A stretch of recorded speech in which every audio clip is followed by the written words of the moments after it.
गिबियाव बिथां बड'सा निउस आरो प्रिमियार निउस बिथांमोननिसिम जोंनिसिम जे हांख्रायहरनायाव नुजाफैनायनि थाखाय हामबाय होनो।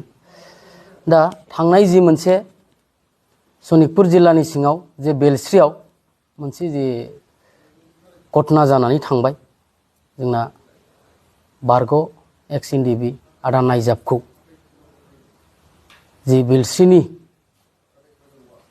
आनसलिकनि सेक्रेटारि प्रेसिडेन्टजों लोगोसे एबसुनि सेक्रेटारि प्रेसिडेन्टजों लोगोसे गुबुन गुबुन सनितपुर जिल्लायाव थानाय गुबुन गुबुन आनसलिकनि आरो जिल्लानि मावथिकर्मी बिथांमोनहा माखासे बाथ्राखौ लानानै जाय माने आदा नायजाबखौ बुनसु आफाद मोनसे दानो नागिरहैदों होननानै जि मोनसे देहायारि गाग्लोबनाय जि बुनाय जाथाय जि सोमजिदों, बेखौ बुनसुनिफ्राय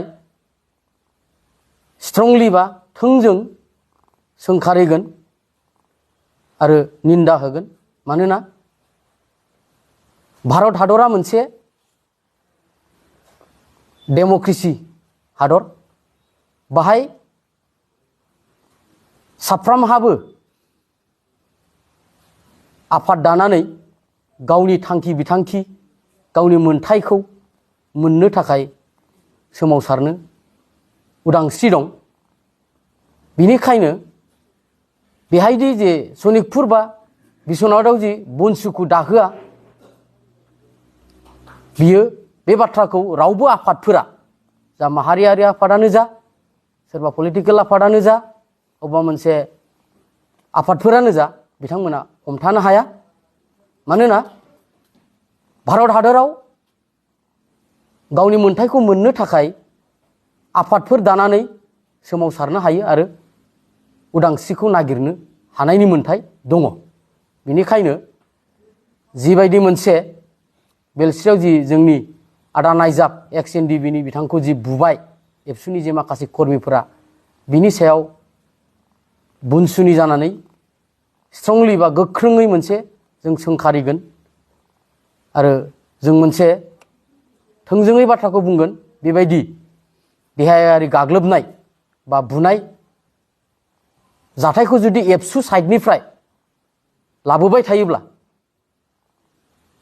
बुनसुनि जे माखासे बिबानगिरिफोरनि सायाव बा सापर्टारफोरनि सायाव दि मोनसे बुनाय बा देहायारि गाग्लोबनायखौ जुदि लाबोबाय थायोबा, बुनसुआबो सिरियै जिरायनानै थानाय जानाय नङा। जि जाथाय जानानै थांबाय, जों गोबां मोनसे बर' जाथिनि गेजेराव मोनसे दुखुनांथाव जाथाय। जाथि हिसाबै दिनैनि दिनाव बे जानायनि मोनसे परिस्थितियाव गैयामोन बा जानो नाङामोन। बेखौ जों बुनसुनिफ्राय गोबां दुखु मोननाय फोरमायगोन। जि बिथां बिनायजाब आदानि सायाव, आदाया सासे हारिनि बा बर' हारिनो आलादा रायजो सोरजिनो थाखाय हाग्रा बंग्रायाव थाहैनानै जुजिथाबबायनानै बिथांमोनहा मोनसे आलादा न'खर सोरजिनो नाजादोंमोन। नाजाबोयै बिथांमोना दिनैनि दिनाव माखासे समनि थासारियाव बिथांमोना उदां अख्राङाव फैबाय। दा मोनसे बाथ्राया जों गोसोआव मोनसे जों दुखु मोननाय फोरमायदों। मानोना जाय मानसिया बड'लेण्डनि थाखाय गावनि न'खर, गावनि बिमा बिफा, गावनि बिदा फंबायखौ नागारनानै पुलिस मिलिटारिफोरखौ बहय बहय दिनै दं गाबोन गैया जिउखौ लानानै बिथांमोना खारखोमाबायनानै उदांस्रि सोरजिनो नाजादोंमोन।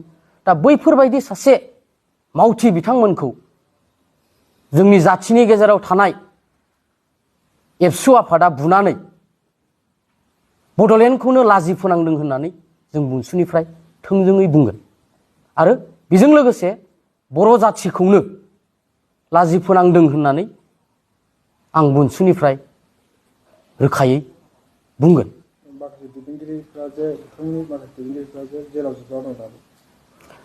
बिथांमोननि मोनसे दुखुनांथाव दि मोनसे थांनाय 2020आव जि मोनसे पिस एग्रिमेन्ट जालांबाय, बे जालांनायनि गेजेरजों जि मोनसे सरकारनि जि आसाबादि जि मोनसे आसा होदोंमोन, जोंनिनो आंगो इन्दि बिदा फंबाय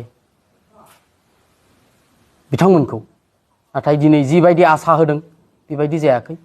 बिथांमोनहा दासिमबो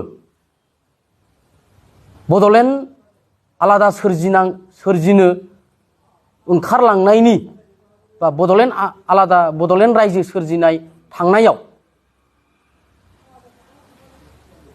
दिनै बिमा बिफाखौ नागारनानै अरायनि थाखाय जोबथेसालियाव जोबजानानै दङ। दा बिनिखायनो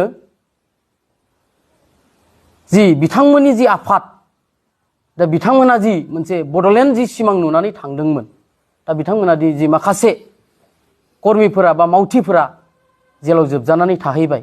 दा माखासे जि आदा नायजाबमोन बायदि बिथांमोना दिनै दङ। दा बिथांमोननि जि गोरबोआव दासिमबो जि गावसिनि जि आलादा रायजो सोरजिनायनि जि सिमां, बियो जि नांथाबनानै दं। दा बेखौ बबेबा नङा बबेबा लामाजों जाफुंहोनो नाजानायाव दिनै बबेबा बर' माहारिनि बा जोंनि माहारिनिनो बबेबा मोनसे आफादा बुनानै बिथांनि जि आलादा रायजो सोरजिनायनि जि सिमां बेखौ फोजोबनानै हागोन, बे माब्लाबाबो जाया।